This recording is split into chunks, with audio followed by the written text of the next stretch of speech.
does some defense work for doctors who are going before the state board for different problems that they've had, and their medical license could be in question. But today she wanted to spend some time talking to us about the prescribing laws and then what happens when you have to go before the board for something that's gone wrong in your practice. Ms. Silvas? Good morning. I appreciate the introduction, and as he said, I am Team U. So if you have issues with the legislation or with a bunch of lawyers and politicians telling you how to practice medicine, I did not promulgate those rules. I just try to keep you in compliance with them or get you out of trouble if the Department of Health attorneys think that you violated them. The way I've structured this is to look at the opioid legislation and recent updates.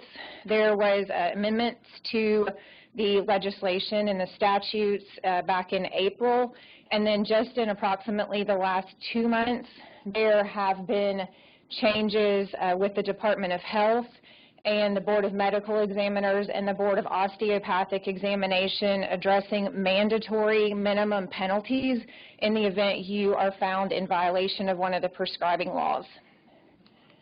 I've tried to divide this up so that we can look at the sources of the laws governing prescribing, because it would be too easy if they were all in one place. They're not.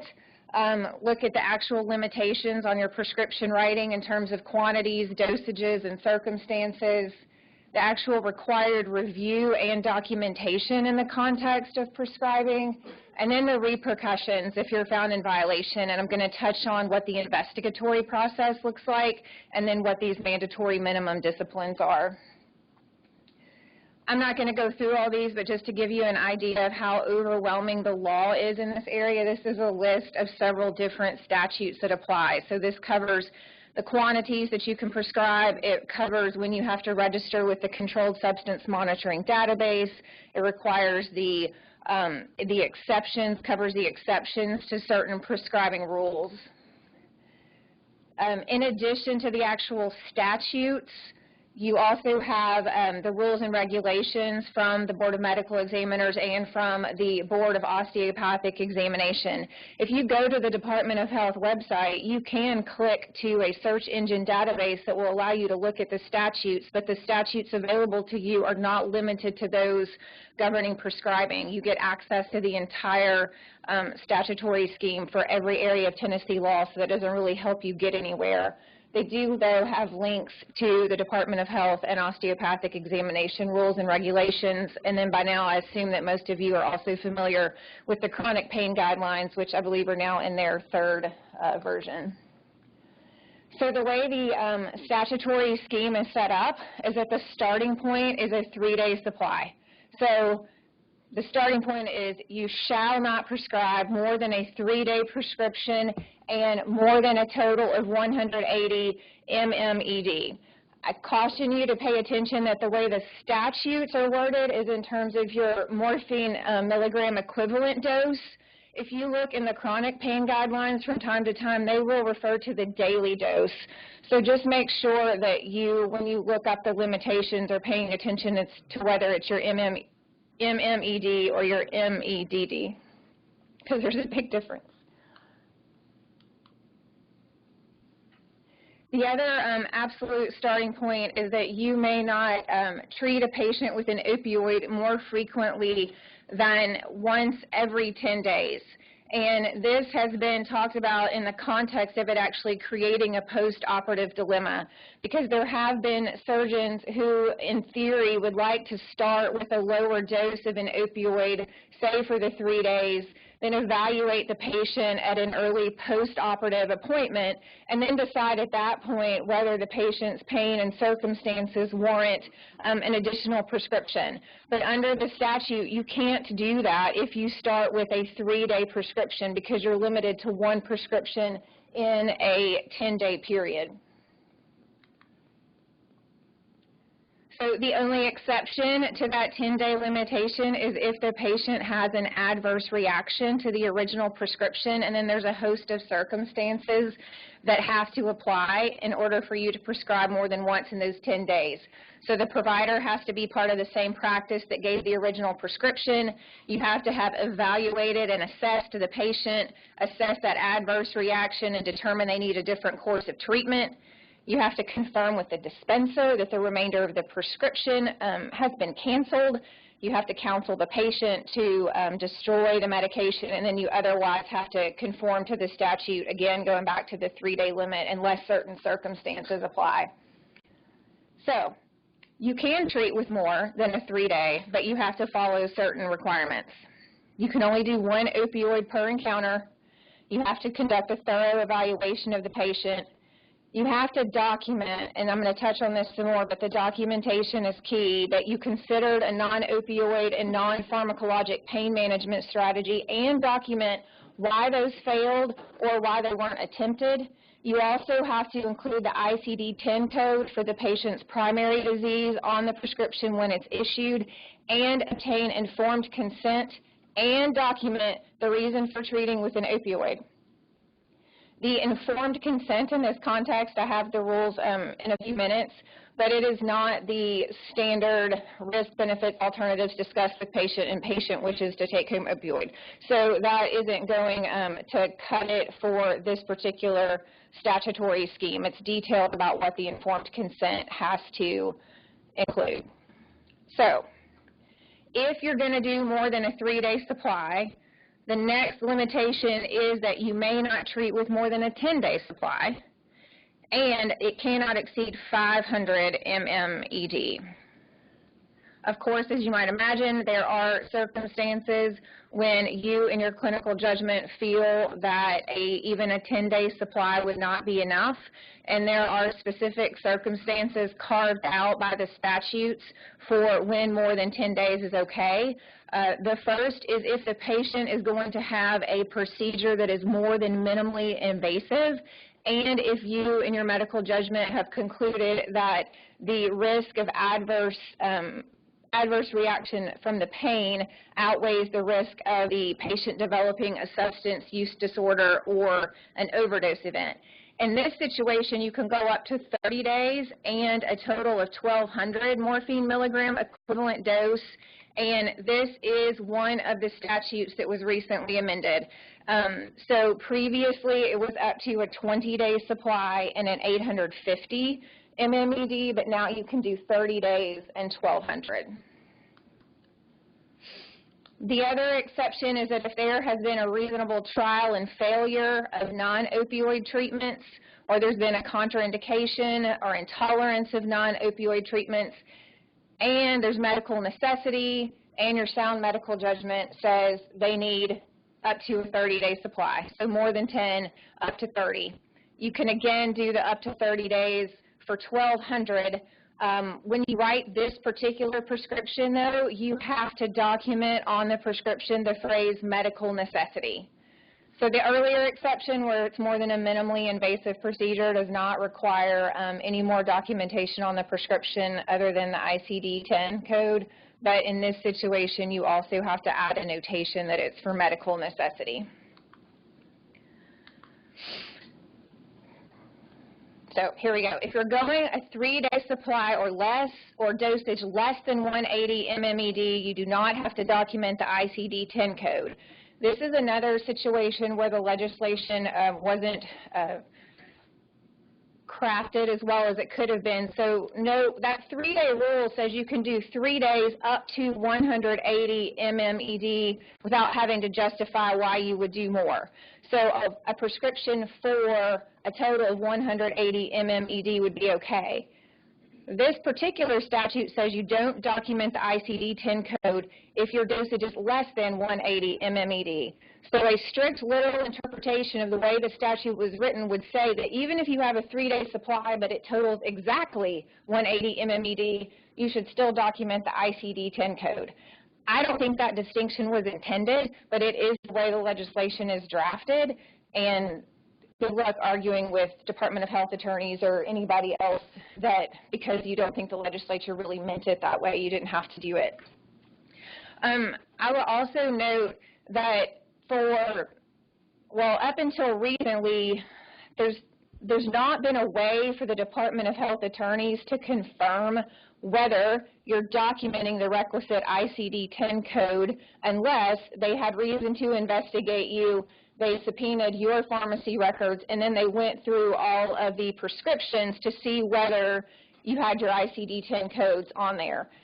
There is now, on the pharmacy side of things, a field in the CSMD for them to document what ICD-10 code was provided to them on the prescription. To my knowledge, there's still not a way for the DOH to check on their end, but when they run a CSMD audit, and I'll show you an example of those in a little while, when they run the audit, they should now be able to see whether an ICD-10 code was included. So it's just going to be another way for them to sort of pile on to a list of potential infractions. So just be cautious and take time to make sure your ICD-10 codes are on there. Additionally, now you can also designate a partial fill on your prescription. You don't have to do it, but you can. And this is one of the workarounds to that post-operative dilemma I mentioned. So you may really feel like a 3-day supply is enough for a patient, but you don't want to risk them needing another 3 or 4 days and not being able to get it.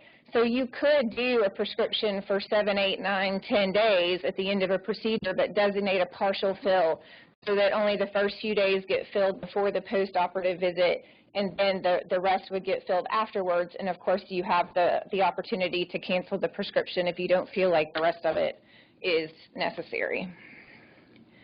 This was a very convoluted statute to begin with. It is a change, though, and so I noted it here that this is an amendment to the statute.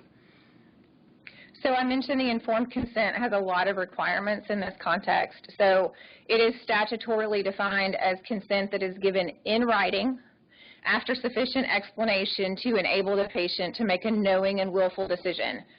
It has to include information about risk, effects, characteristics of opioids, what to expect when taking opioids, and reasonable alternatives to opioids. It has to have presented an opportunity for questions by the patient. There has to have been a discussion and consideration by the patient and the healthcare practitioner about whether that patient even needs an opioid medication to begin with.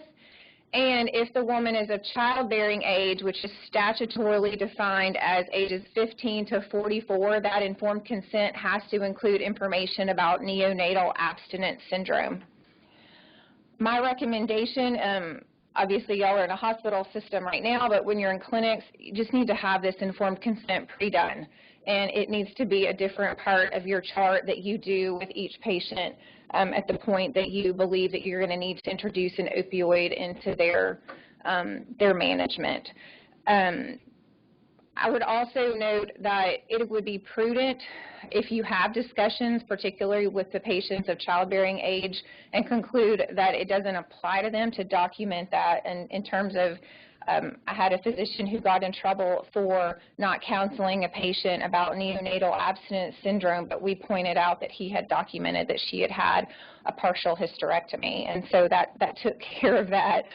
But initially he got flagged because it didn't specifically say, I talked to this patient about neonatal abstinence syndrome. So anything you can do to sort of just buffer and further support your decision-making can be helpful. So there's a list of exemptions to the 3-day requirement, the 10-day requirement, the ICD-10 code. And this first one also represents a recent change in the legislation. So patients undergoing active cancer treatment, palliative care treatment, or who are receiving hospice care.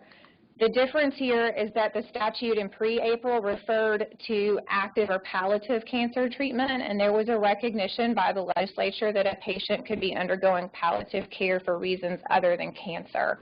And so they just changed the wording to not limit the palliative care to the context of cancer.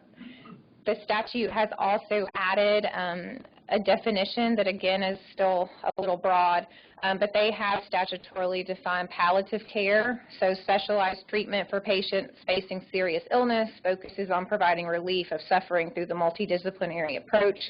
to maximize quality of life. And then they define serious illness. This is because there was a lot of use of the palliative care exception to justify more extensive prescribing, so they're trying to rein that in a little bit. Other exemptions are sickle cell disease, or if you're in an inpatient hospital setting, or if you're dealing with a pain management clinic or treatment with a pain management specialist. There's a whole separate statutory scheme that applies in that set of circumstances that does create an exemption from the requirements that I've just covered. This first one I'll spend a little more time on. This is referred to as the grandfather clause by some people. So treatment of patients who have been treated with an opioid daily for 90 days or more during the 365 days prior to April 15, 2018, or those who are subsequently treated for 90 days or more under one of those exceptions that I already talked about.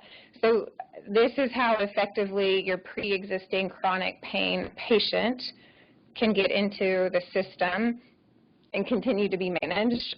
Obviously, the push and the desire is to taper dosages to try to get those people off, but if you took sort of, I say typical chronic pain patient, but if you took someone who's been on just really high doses of morphine equivalents and opioids, benzos, whatever, and just immediately cut them off to comply with the statute, obviously that wouldn't be prudent. And so they've created this sort of grandfather clause so that you can continue to treat those patients and deal with them under their set of specific circumstances. Another sort of a change is the severe burn or major physical trauma exception. The change is that the statute now has specifically defined those two terms within this particular statute.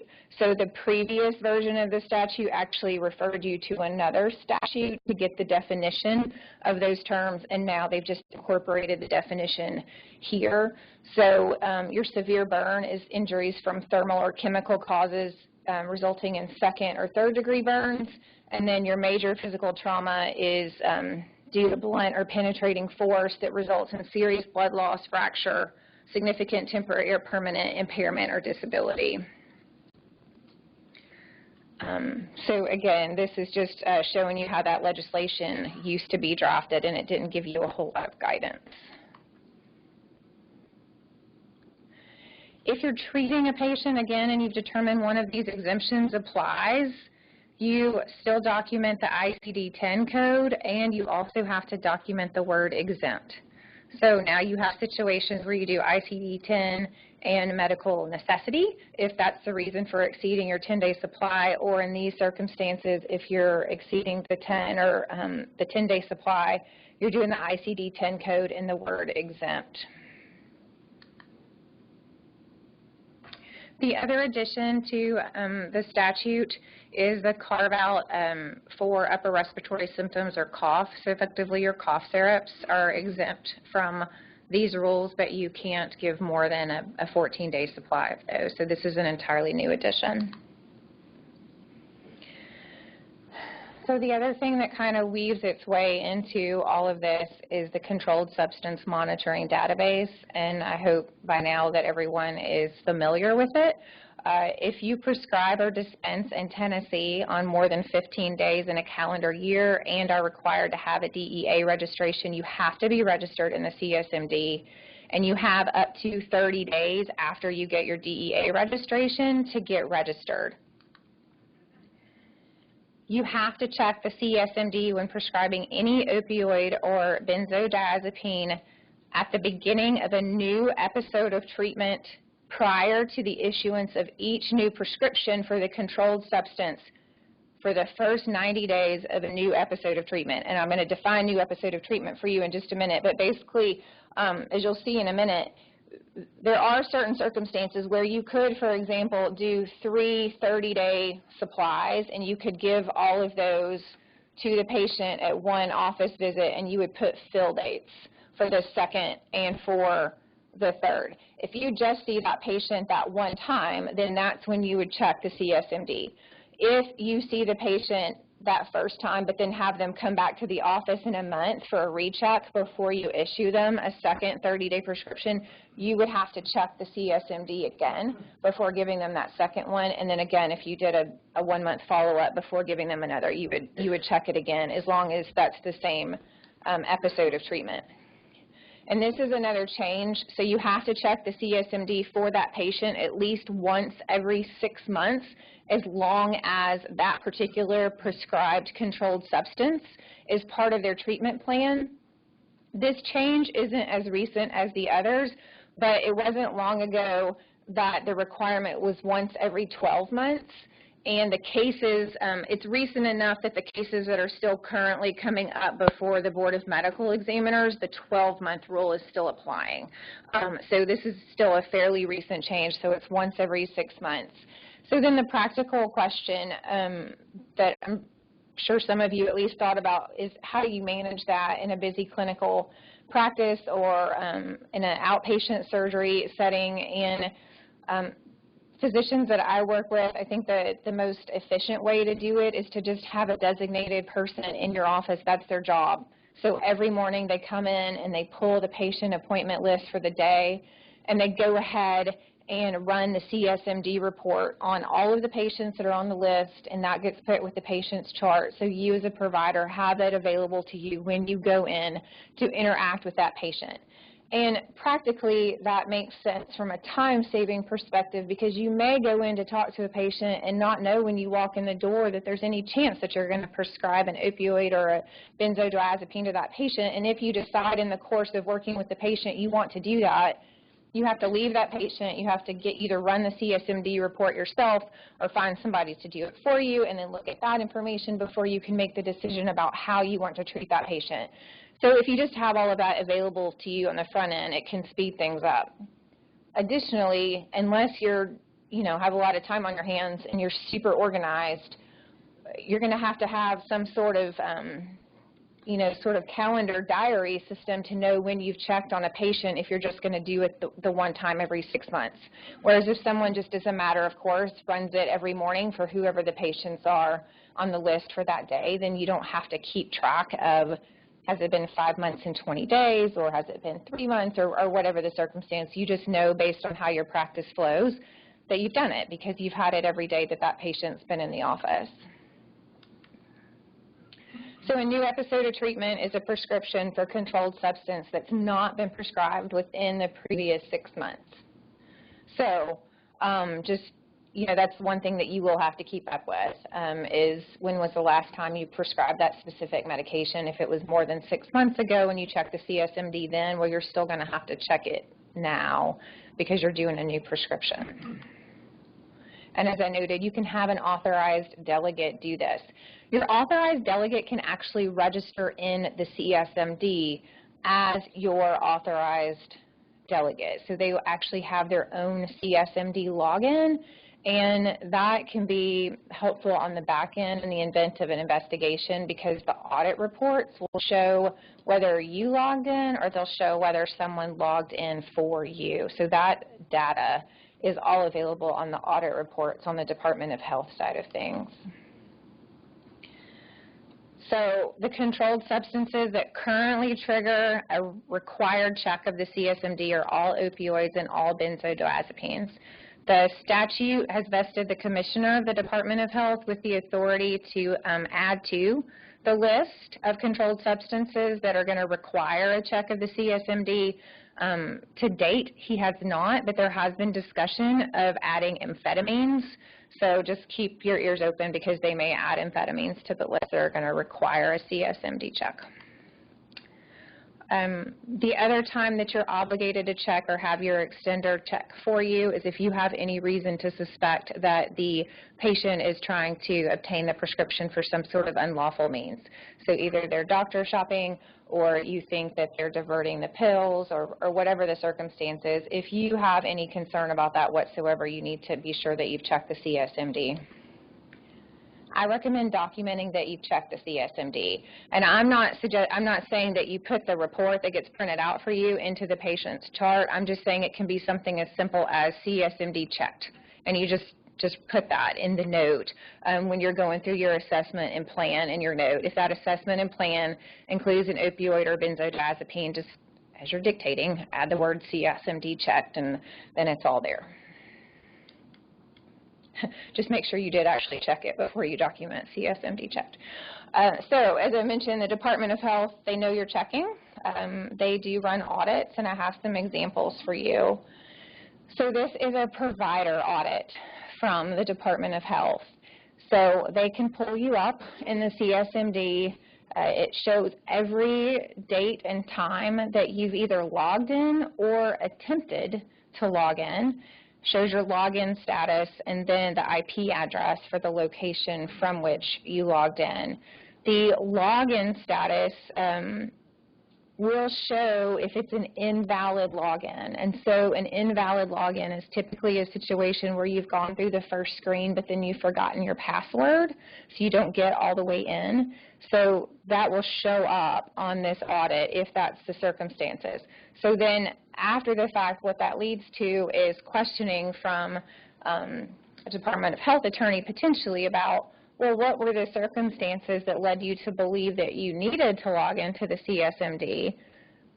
So then did you just prescribe without getting the information that you believed in that moment that you needed to get? So there is tech support available if you forget your password or if you have difficulty. So you should probably find that and keep that on hand. And it might be somebody internal that helps you with that, but there is also tech support available at on the Department of Health CSMD side of things where you can reach out if you have login difficulty. The other type of report they can run is a patient prescription report.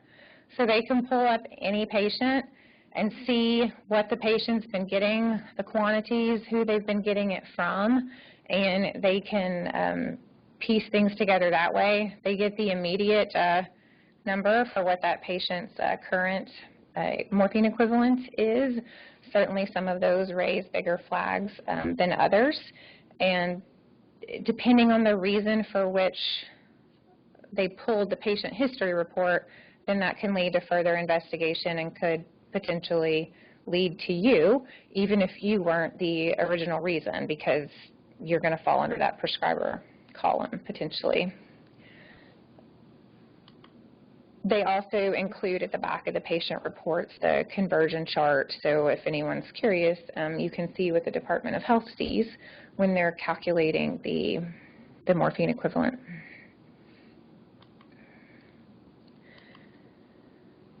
So a few other prescribing rules. With the Schedule II medications, you cannot do more than 90 days at a time, and I mentioned this earlier. This can be done with 3 30-day prescriptions, and 2 of those would have fill dates. If you give 3 30-day prescriptions, you can't post-date the prescription, so you would just put today's date on the issuance date for the prescription, but then you would designate a separate fill date for that prescription. You can't refill any Schedule II. And if you're doing any of these for 90 days or longer, it's poorly worded in the statute. You shall consider mandatory drug testing. So you don't have to do the mandatory drug testing, you just shall consider it. So that's one of those things where if you're going to consider it but not do it, I would recommend that you document that it was considered and the reasons that you didn't do it, or implement some policy in your office and your practice where under certain circumstances you're always going to do it, just so that if there's a question later, you know that because it was that circumstance that that UDS was done, whether you documented you were going to do it or not. And then here is your deadline for electronic prescriptions.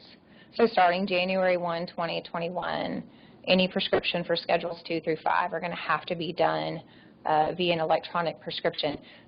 They seem to keep moving this date, but right now the deadline is January 1 of 2021.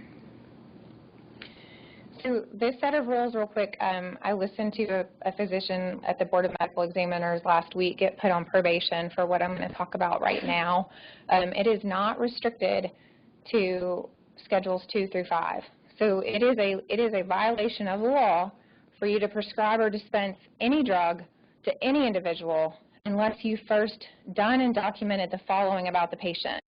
history and physical examination, a diagnosis based on the examination and all diagnostic and laboratory tests, formulated therapeutic plan, discussed it, covered risks and benefits, and ensured availability of physician for coverage. So what does this translate to? It translates to when your child has an ear infection and you know the child has an ear infection and you don't want to wait in the pediatrician's waiting room, you cannot prescribe amoxicillin to your child for convenience unless you open a chart on your child and treat your child like you would any other patient. You can't give your significant other that prescription that they need for Flonase or for Tamiflu or any of it. So these rules are not restricted to the Schedules 2 through 5. So if you're going to, well, first I would say don't prescribe per family because it's just too risky. But last week a physician was put on probation for a year because she acknowledged that she had written prescriptions for amoxicillin for her children out of convenience. And so she's on probation. And I'll talk about a little bit what that means specifically, but just don't do it. Or open a chart on your child or your spouse. So they're serious about it, and they do know. Now, I will tell you, usually what happens is that there is some Schedule 2 through 5 connection to how that doctor sort of came under the scrutiny of the Department of Health to begin with, and then they look at these other things and find these other prescriptions. It's not the initial prescription for the amoxicillin that typically triggers the investigation, but it could because anybody can report. So if a pharmacist who is filling constant prescriptions for somebody with your same last name for your child, and perhaps the pharmacist happens to know that you're a surgeon, they're going to question maybe, and they could report you for that. So there's no limitation on who can report or why they can report, and the department is required to investigate every single report, every single complaint, regardless of what they may think initially on looking at it. They have to investigate it, and then those investigations just sort of can open a can of worms. So exceptions to the prescribing rules that I talked about are if you have admission orders for newly hospitalized patient, if it's a patient of another physician for whom you're taking call or whom you verify the appropriateness of the medication, if you're continuing medications on the short-term basis for a patient prior to that patient's first appointment, they're established patients, and based on your sound medical practice, you don't think that they need a new physical exam, or in compliance with paragraph 9, which doesn't apply here. But so these are exceptions to the having to do the chart and document everything that I just told you. These exceptions would apply in that circumstance. Now, if you get in trouble with the board, the Board of Medical Examiners and Board of Osteopathic Examination has defined levels and types of discipline. And I'm going to go through the list first and then talk about a few of them. So you have private censure, there's a public censure or reprimand, there's probation, license suspension, revocation with leave to apply, permanent licensure revocation, there are conditions, which I'll talk about in a minute, civil penalties, and a summary suspension. So of this whole list, the only one that is not public is the private censure. And by not public, the practical ramifications of that are that the private censure is the only discipline on your license that does not get reported to the National Practitioner Data Bank. Everything else goes to the data bank. So what happens when things go to the data bank? Well, when things go to the data bank, your board certifying body wants to tell you that you can't sit for your recertification exam, or they tell you that you're not eligible to be board certified and that you're going to have to go through a disciplinary process with them too. Humana, Cigna, Blue Cross Blue Shield, all of their ears perk up and they want to revoke your provider agreements. So there's a whole list of likely unintended consequences, but very real consequences that come with any licensure discipline getting reported to the National Practitioner Data Bank.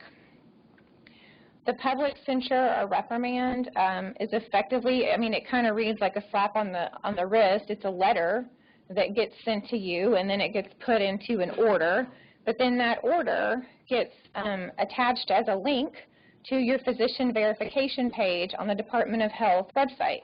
So anybody who looks you up will see a little link for discipline of license, and they click on that link, and any order doing any of this will be accessible to anybody who wants to see it. And again, it is also reportable to the data bank, and so people start asking questions. Probation in Tennessee, probation, they say they're putting your license under a period of close scrutiny. So they are not limiting your ability to practice. They're not requiring a practice monitor. They're basically saying for whatever period of time that they designate, you better dot all of your I's and cross all of your T's, because if they find any infraction, it's just going to be worse for you next time. Again, also reported to National Practitioner Data Bank. Probation also creates more problems with your board certifying bodies, because each of them have different requirements for the status of your license in order for you to maintain your board certification, and some of them define probation differently. So I had a client who was told by the ABIM that he was not eligible to recertify because his license was on probation, and some digging revealed that they consider probation to be a restriction on your ability to practice, but that's not what it is in Tennessee. So we went before the board to get a letter basically from the Board of Medical Examiners explaining what probation actually means and doesn't mean in Tennessee, and use that route to finally eventually let them get them to let him sit for his exam and recertify. But just be aware that it causes more headaches than what you may appreciate just from reading these orders that they issue.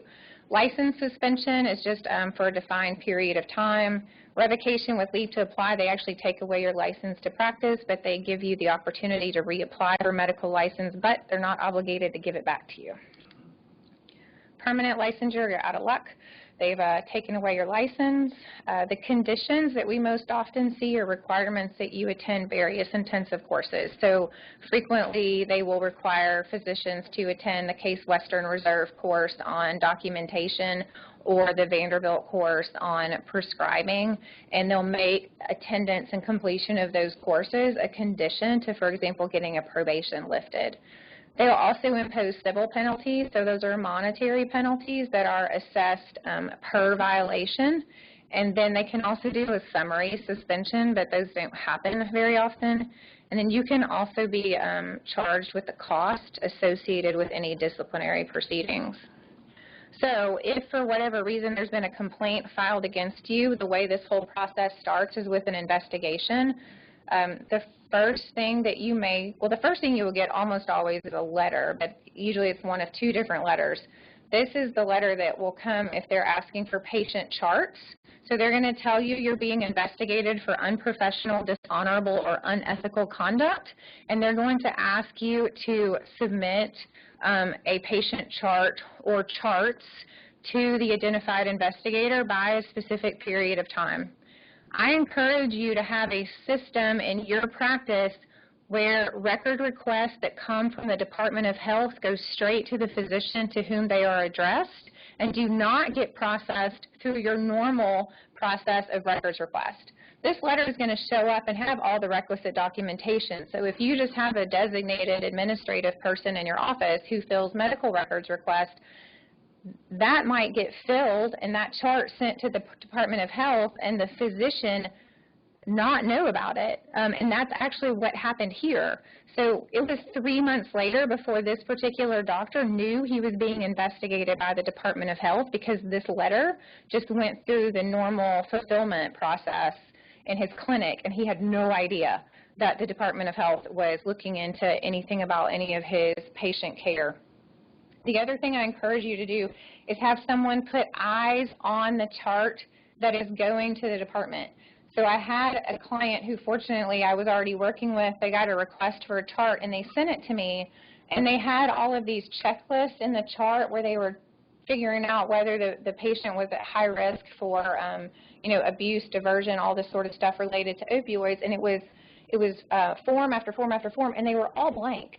And I couldn't figure out why I had 100 pages of blank forms on this patient, and I called, and they said, what do you mean they're blank? They're filled in on our screen. And I went to the clinic, they pulled up the patient's chart, and all these little tick boxes, all these evaluations assessments, which should have been done, were all complete on the chart, but for whatever reason, because of a technical glitch, when you hit print and get paper, they were all blank. So if we had sent a blank chart to the Department of Health and then tried to show them later that it really was completed, that would have created a lot more headaches than having it caught on the front end and making sure that you are submitting a complete patient chart to the Department of Health when they ask for it. The other letter that you'll get, and I hope you can see it, I'm sorry I don't have the blow up, but this is a letter that you can get from the Department of Health, again, that you're being investigated for unprofessional, dishonorable, unethical conduct regarding prescribing practices, and they want you to call them so that you can schedule an interview. Please don't call the investigator without at least talking to counsel or to, if nothing else, your boss or your practice manager, somebody. You don't have to give this interview. You do have to respond to the letter. But if you have somebody that you can reach out to and talk to, you can be prepped for this interview much like you can be prepped for a deposition. If this is the first letter that you got, unfortunately the initial meeting with an attorney kind of probably feels like confession because you're racking your brain trying to figure out who you've made mad in the last few months, who would have reported you. Is it a competitor? Is it a patient? Did you make some off-color joke in the OR and somebody got really offended? Anything. So anything can lead to a complaint. This letter is how that doctor I mentioned first found out he was being investigated. So he's racking his brain trying to figure out who he made mad, whereas if they had had a different system in their office when that patient request came in, we would have known that this letter was follow-up to that patient record, so we would have known exactly what was coming in the interview, but we didn't know that until after the fact because he didn't know anything about the first letter.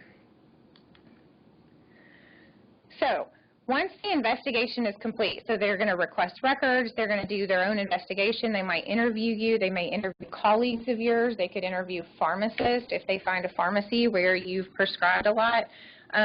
All of the investigatory information gets handed over from the Department of Investigations to the Department of Health attorneys, and it gets reviewed and evaluated by a Department of Health attorney and by a board consultant who is a physician. And so then those two people look at everything in the investigative file, and they decide what rules they think you violated and what discipline should be imposed on your license and what types of fees what types of fees you should be assessed. And they will send you what's called a 320C letter, basically saying, we've investigated you and we found all of these problems and we have concluded that your license should be disciplined and that you should pay penalties. We've enclosed a consent order to that effect, and you can sign this and resolve this matter. They will tell you in the letter that it gets reported to the data bank, and they will tell you in the letter that you may consult an attorney, but that letter is very forcefully written.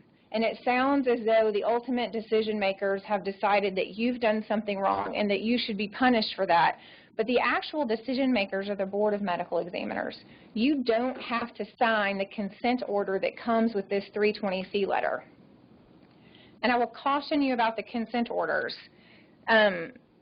You're waiving your right to a contested case hearing, so you are waiving your right to put up any defense on your own behalf. You're waiving all judicial review. You're waiving all procedural steps. You can't change your mind after the fact and try to come back and challenge the content of the consent order. You acknowledge it's a formal disciplinary process, and you acknowledge that it's going to be reported. This particular one said the Health Integrity Protection Data Bank, but they mean the National Practitioner Data Bank or a similar agency. It's a do not pass go.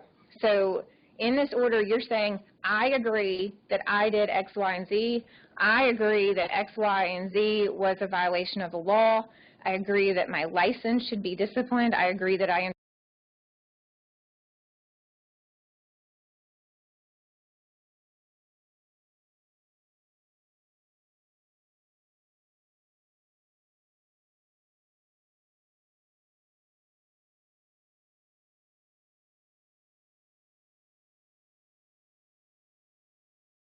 order, and they usually sign them. If you reject the consent order, then you go into what's called a contested case hearing, and then that process is effectively like litigation and like a trial, but it enables you the opportunity to have your side of the story heard. The 320C letter and the consent order also make it sound like they're non-negotiable, but there is some wiggle room in those. So again, if you consult counsel, you can make a decision about whether you want to try to negotiate the terms of that consent order or whether you want to actually do a contested case hearing. I'll tell you, for example, I had a client recently, we looked at the consent order, and it was based solely on documentation. So don't roll your eyes about all of this requisite documentation. A physician was disciplined solely for documentation infractions. So there wasn't an allegation that the prescribing was out of line. There was the allegation that the documentation supporting the prescribing was out of line, and he was disciplined. But the evaluation there is, what are they going to find if they start digging into all of those charts? So at this point, they just don't think you've written down enough. But if they really dig into the chart, they can expand the scope, and then it could potentially get worse. And that is even more of a consideration now, because the board has adopted mandatory minimum penalties if you're found in violation of the prescribing laws. So any order finding you in violation of the prescribing laws will contain an explicit finding that you engaged in a significant deviation or pattern of deviation from sound medical judgment. It is a required minimum discipline of a reprimand, which is public discipline, which goes to the National Practitioner Data Bank. You have to complete the continuing education course on treatment with opioids. There's a restriction on your prescribing for 6 months. You're not going to prescribe an opioid for 6 months as an absolute minimum if you're found in violation of a prescribing law. You'll receive at least one type A civil penalty, which are the monetary penalties. You have to prove to your board that you've notified your colleagues and your employer that you've been subject to this discipline, and you cannot collaborate with your APRN or your PA for the 6 months that you're not allowed to prescribe. So you're not prescribing for 6 months, and they aren't prescribing for 6 months, both of you, and that's the absolute minimum. And if you're found, if you get these initial violations the first time, and then you are a repeat offender, they effectively double. So the mandatory minimum on a restriction on your prescribing becomes a year for your second prescribing infraction. So overview, 3-day supply is your starting point.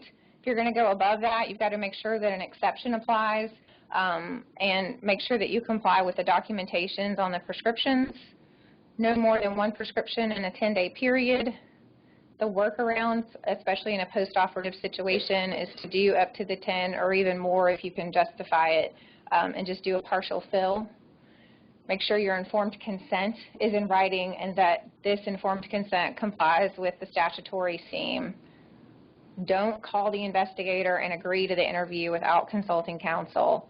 And don't sign that consent order without making sure that you've read it, it's been explained to you, and that you thoroughly understand not only the words that are in it, but the consequences that are going to come from that, which are associated with the data bank.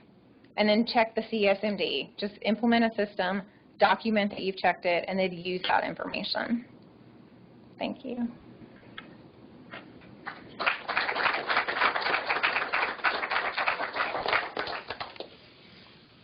We have time for a quick question or two, I guess, but not very long, though. Dr. Barker. If this horrible thing befalls any of us, we need to get counsel for that, and I'm assuming that that is an expense that's out of pocket. And can you give us sort of an idea of how much it costs to defend yourself against some of these allegations in case you're implicated?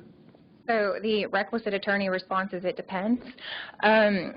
I will say that if you, I have had malpractice carriers agree to provide limited coverage in these situations if if there's a patient issue and if that patient issue is still within the statute of limitations.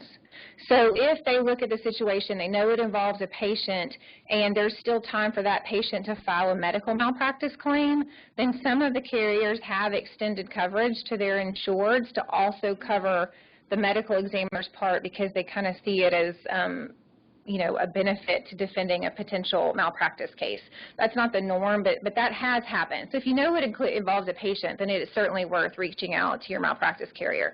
If you're going to have to share the cost yourself, if you go all the way through the contested case hearing process and into the appeals, and I can tell you right now that I've got a client that's actually here today with some other attorneys from my firm dealing with a BCBS appeal. I mean, because of all those unintended consequences, you're probably easily in the six-figure range to defend all of that.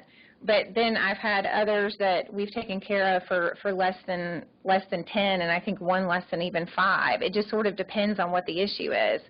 So my doctor that was in trouble for documentation, it didn't take me long to read everything and know that he needed to agree to that consent order, because we didn't want them reading through all the charts. And so, I mean, that's just a couple hours to read through everything. So it just really depends. The cases that involve more patient inquiries are going to drive your numbers. So my one that was comfortably in the 6 figures, there were initially 25 charts requested. So effectively, by the time we get into a contested case hearing, we're defending a case related to care for 25 patients, 25 patient charts, patients that have been part of the practice for years, and that will drive your volume. I just can briefly tell you, are you going to? Thank you very much. You're welcome. Well, but we can tell you from an experience, one patient, one doctor in our practice who did not reach out to SVMIC as early was up to $8,000 before you could turn around out of his pocket, and then SVMIC picked up and took over. It was completely vindicated and was a crazy case. I mean, this is an unfortunate example, I can tell you from this case, of you are guilty until proven innocent in this system.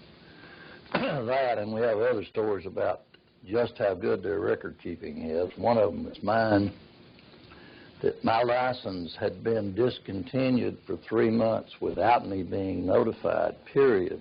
And the only way we found out was one of the local hospitals say, we didn't know Dr. Burns had retired.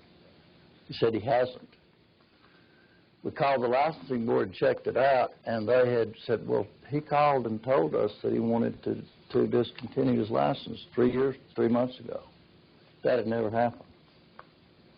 We never got a response from the licensing board at all about what happened after multiple attempts. So do not assume that this is, I mean, I went through, they immediately put my license back into effect, but for 3 months I had no license. So if I'd been sued during that time, I didn't have a license. So these people don't have a good system, I can tell you. Briefly there, Bob. Yes, so we got a patient on the trauma service who sustained major blunt trauma, and they're being discharged after being in the hospital for a couple of weeks. What do they need to, does a person prescribing their pain medication need to check the CSMD and do the consent, and are they limited to the 10-day supply, just for absolute clarity for our residents? Yes, they do need to check the CSMD and do the informed consent if it's going to be more than 3 days supply. The 10 to 30 just depends on whether you can justify like medical necessity, which the blunt force trauma and all of that would fall under one of those exceptions. But the only exceptions to checking the CSMD are if it's hospice care, if it's only a 3-day supply, or if it's treatment within an inpatient setting.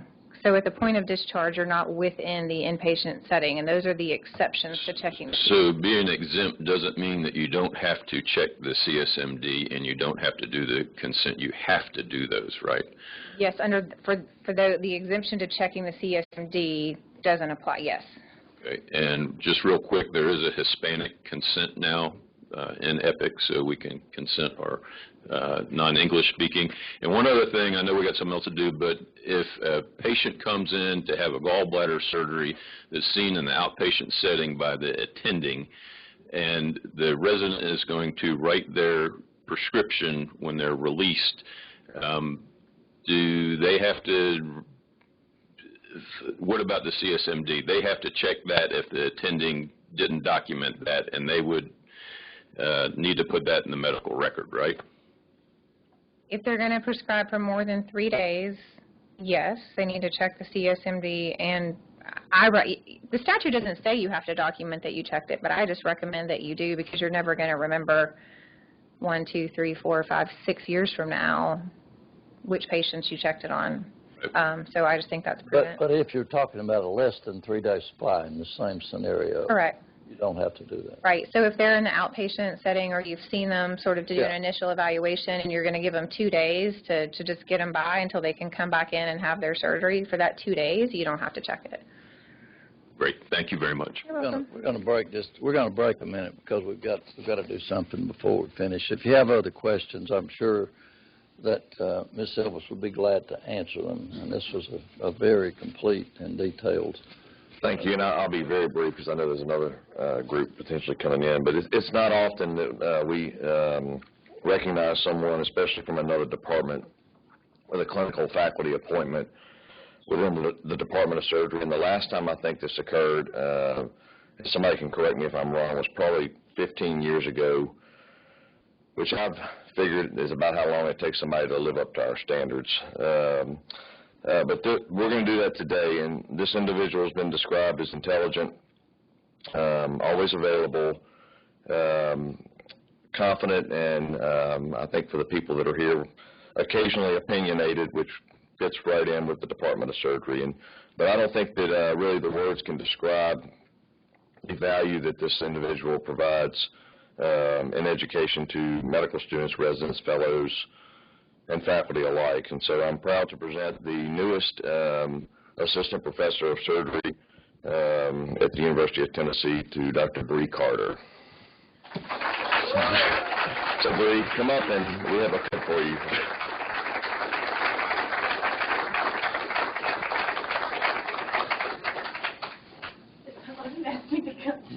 Well, I thought you might want to hear the opioids. I did. Thank you, guys. Okay. And all the pharmacy departments here, obviously, to put you on the spot. I know Bree hates this, so we'll go ahead and adjourn. So. But I actually have a legitimate question about the Sorry. Thank you.